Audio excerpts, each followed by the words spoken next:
എല്ലാവർക്കും നമസ്കാരം. Food and ക്രാഫ്റ്റിലേക്ക് സ്വാഗതം. ഇന്ന് ഞാൻ വന്നിട്ടുള്ളത് ഗാർഡനിങ് ഇഷ്ടപ്പെടുന്ന എല്ലാവർക്കും യൂസ്ഫുൾ ആയിട്ടുള്ള ഒരു കൊച്ചു ടിപ്പുമായിട്ടാണ്. നമ്മൾ ഗാർഡനിങ് ചെയ്യുന്നവരാണെങ്കിൽ വീട്ടിൽ എന്തായാലും ഒരു റോസാ ചെടി ഉണ്ടാവും. അപ്പോൾ റോസിലുണ്ടാവുന്ന പൂക്കളൊക്കെ നല്ല ആരോഗ്യത്തോടെ ഇരിക്കണമെന്നും അതുപോലെ നല്ല വലിപ്പത്തിലൊക്കെ ഉണ്ടാവണമെന്നായിരിക്കും നമ്മുടെ ആഗ്രഹം. അങ്ങനെ വരാതാവുമ്പോൾ വല്ലാത്ത സങ്കടമാണ്. അങ്ങനെ വിഷമിക്കുന്നവർക്ക് വേണ്ടിയിട്ടുള്ള ഒരു കൊച്ചു ടിപ്പാണ് ഇന്നത്തെ ഈ വീഡിയോയിൽ ചെയ്യുന്നത്. അപ്പോൾ ഇതുപോലെ ചെയ്ത് കഴിഞ്ഞാൽ നന്നായിട്ട് നമുക്ക് റോസിൽ പൂക്കളുണ്ടാവും. അതുപോലെ തന്നെ ഉള്ള പൂക്കൾക്കൊക്കെ നല്ലൊരു ആരോഗ്യവും വലിപ്പമൊക്കെ ഉണ്ടാവും. പല രീതിയിലും നമ്മളിങ്ങനെ ഓരോ വളങ്ങൾ തയ്യാറാക്കാറുണ്ട്. അപ്പോൾ ഈ ഒരു രീതിയിൽ നിങ്ങളിനി കുറച്ച് നാളൊന്ന് ട്രൈ ചെയ്ത് നോക്കൂ, എന്നിട്ട് റിസൾട്ട് പറയണം കേട്ടോ. അപ്പോൾ നമുക്ക് ഇന്നത്തെ വീഡിയോയിലേക്ക് കടക്കാം. ഈ ഒരു വളം ഉണ്ടാക്കാനായിട്ട് ആദ്യം വേണ്ടത് അരി കഴുകുന്ന വെള്ളമാണ്. നമ്മൾ എന്നാണോ ഇത് ചെയ്യാൻ ഉദ്ദേശിക്കുന്നത് ആ ദിവസം രാവിലെ നമ്മൾ അരി കഴുകുമ്പോൾ അതിൽ നിന്ന് അതിൻ്റെ ഫസ്റ്റ് കഴുകുന്ന ആ ഒരു വെള്ളം മാറ്റി വയ്ക്കുക. നിങ്ങളൊരു 10-20 മിനിറ്റ് അരി ഒന്ന് കുതിർത്ത് വെച്ചിട്ട് കഴുകിയെടുക്കുകയാണെങ്കിൽ കൂടുതലും അതിൻ്റെ ആ ഒരു സത്ത് മുഴുവനായിട്ട് നമുക്ക് ആദ്യം കഴുകുമ്പോൾ തന്നെ കിട്ടും. മട്ടരി ആണെങ്കിൽ കൂടുതൽ നല്ലത്. ഞാനിപ്പോൾ ഇത് വെള്ള അരിയുടെയാണ് എടുത്തിട്ടുള്ളത്. പിന്നെ വേണ്ടത് ആ ദിവസം രാവിലെ നമ്മൾ ചായ വെക്കില്ലേ, ഇതിപ്പോൾ ഒരു 4 ചായ വെച്ചതിൻ്റെ ആ ഒരു വേസ്റ്റ് അതിൽ കുറച്ച് വെള്ളം കൂടി ഒഴിച്ചിട്ട് അവിടെ വയ്ക്കുക. ഇതുപോലെ നമ്മൾ ചായൻ്റെ വേസ്റ്റ് എടുക്കാൻ ഉദ്ദേശിക്കുന്ന ദിവസം നമ്മൾ തിളപ്പിക്കുമ്പോൾ മധുരം ഇടുന്നവരാണെങ്കിൽ അങ്ങനെ ചെയ്യണ്ട.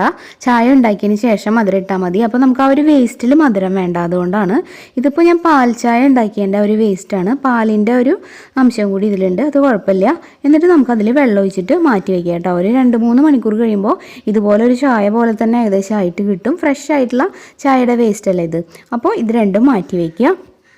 ഇതിന് വേണ്ടിയിട്ട് പിന്നെ ഞാൻ എടുത്തിട്ടുള്ളത് ഉള്ളിത്തോട്, നമ്മുടെ സവാളയുടെ തൊലി, അതുപോലെ നമുക്ക് വെളുത്തുള്ളിയുടെ തൊലി ഉണ്ടെങ്കിൽ അതും എടുക്കാം. പിന്നെ മുട്ടത്തോട് ഒരു 4 എണ്ണം ക്രഷ് ചെയ്തെടുത്തതാണ്. പിന്നെ നേന്ത്രപ്പഴത്തിൻ്റെ തൊലിയാണ്. ഏത് പഴമായാലും കുഴപ്പമില്ല, പക്ഷേ നേന്ത്രപ്പഴത്തിന് ഒരു സ്പെഷ്യൽ എഫക്റ്റാണ്. പിന്നെ ഉരുളൻകിഴങ്ങിൻ്റെ തൊലിയും നേന്ത്രപ്പഴത്തിൻ്റെ തൊലിയും നിങ്ങളുടെ ഉണ്ടെങ്കിൽ രണ്ടും എടുക്കുക. ഇല്ലയെന്നുണ്ടെങ്കിൽ ഏതാ ഉള്ളതെന്ന് വെച്ചാൽ അത് എടുക്കുക.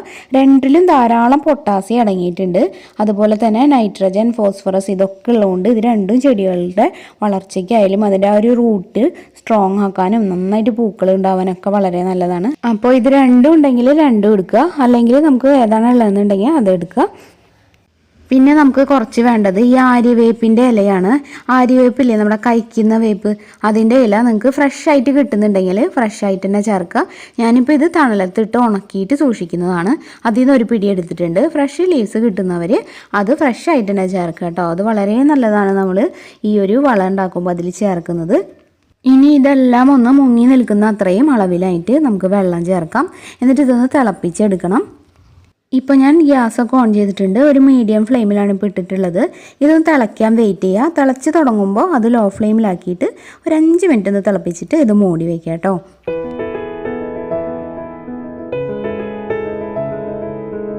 ഇപ്പോൾ ഇത് ചൂടാറിയിട്ടുണ്ട് കണ്ടോ. ഇതിൻ്റെ ആ ഒരു ഫുള്ള് ഗുണങ്ങളും ഈ ഒരു വെള്ളത്തിലേക്ക് വന്നിട്ടുണ്ട്. ഇനിയിപ്പോൾ നമുക്ക് ഈ ഒരു വേസ്റ്റിൻ്റെ ആവശ്യമില്ല, അത് നമുക്ക് അരിച്ചിട്ട് മാറ്റാം.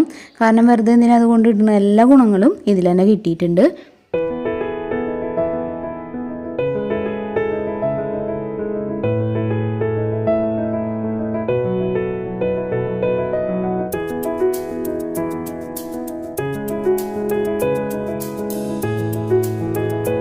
ഇപ്പോൾ നമ്മുടെ ടോണിക് ഇവിടെ റെഡി ആയിട്ടുണ്ട്. നല്ല അടിപൊളി റിസൾട്ടാണ് ഇതിന്. നിങ്ങളെല്ലാവരും ഇത് ട്രൈ ചെയ്ത് നോക്കണം കേട്ടോ. ഇത് നമ്മൾ എങ്ങനെയാണ് ഉപയോഗിക്കേണ്ടതെന്ന് വെച്ചാൽ ആ ഒരു ചെടിയുടെ കടയിൽ നിന്ന് കുറച്ച് നീങ്ങിയിട്ട് മണ്ണൊന്ന് ഇളക്കി കൊടുത്തിട്ട് ഇതൊന്ന് ഒഴിച്ചു കൊടുക്കുക. ഒരു ഗ്ലാസ് ഒരു ചട്ടിയിൽ ഒഴിച്ചു കൊടുത്താൽ മതി. നമുക്ക് ആഴ്ചയിൽ ഒരു 2 തവണയൊക്കെ ഇങ്ങനെ ചെയ്യാവുന്നതേ ഉള്ളൂ. വളരെ എളുപ്പമാണ്. നേന്ത്രപ്പഴത്തിൻ്റെ തൊലിയൊക്കെ നമ്മൾ ഒരു ബോക്സിലൊക്കെ ഇട്ട് വെക്കുന്ന ഒരു ഫെർട്ടിലൈസറൊക്കെ ഞാൻ ഇട്ടിട്ടുണ്ട് പണ്ട്. അതൊക്കെ ആകുമ്പോൾ സ്മെല്ല് വരുന്നൊക്കെ ഉള്ള പ്രശ്നമുണ്ട്. ഇതിനാകുമ്പോൾ അങ്ങനത്തെ സ്മെല്ലിൻ്റെ പ്രശ്നമൊന്നുമില്ല.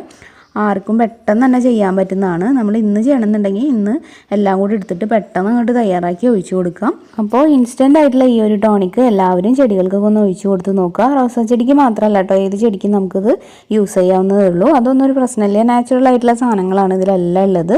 അപ്പോൾ ഇതുപോലെ പണ്ട് ഞാനൊരു ഫെർട്ടിലൈസർ ആദ്യം ഇട്ടിട്ടുണ്ടായിരുന്നു. അതിൽ തൈരൊക്കെ ചേർത്തിട്ട് വേറൊരു മോഡലാണ്.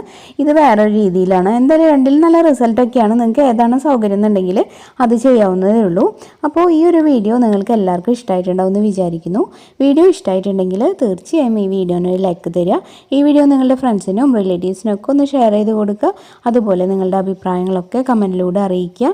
നിങ്ങളുടെ കമൻറ്റ് വായിക്കുമ്പോഴാണ് മനസ്സിലാവുന്നത് നിങ്ങൾക്ക് ഇത് ഇഷ്ടമാവുന്നുണ്ടോ ഇല്ലയെന്നൊക്കെ. അതുപോലെ ലൈക്കും നോക്കുമ്പോൾ അവർക്കൊക്കെ ഇഷ്ടമായി എന്ന് തോന്നും. ഇനിയും ഇതുപോലത്തെ ടിപ്സൊക്കെ ഇടാനൊരു എനർജി കിട്ടും. അപ്പോൾ നിങ്ങളെല്ലാവരും അങ്ങനെ ചെയ്യില്ലേ? ഇനിയപ്പോൾ ഇതുപോലുള്ള ഒരുപാട് ഹെൽപ്ഫുൾ ആയിട്ടുള്ള ടിപ്സ് ഞാൻ ഷെയർ ചെയ്യാം. അതുപോലെ നമ്മുടെ പുതിയ ചാനലായിട്ടുള്ള പ്രാർത്ഥനാസ് വേൾഡ് എല്ലാവരും ഒന്ന് കണ്ടു നോക്കിയിട്ട് സപ്പോർട്ട് ചെയ്യണം കേട്ടോ. അപ്പോൾ ഇനി മറ്റൊരു നല്ല വീഡിയോ ആയിട്ട് നല്ലൊരു ഐഡിയ ആയിട്ട് നാളെ വരാം. അതുവരെ എല്ലാവർക്കും നന്ദി. താങ്ക്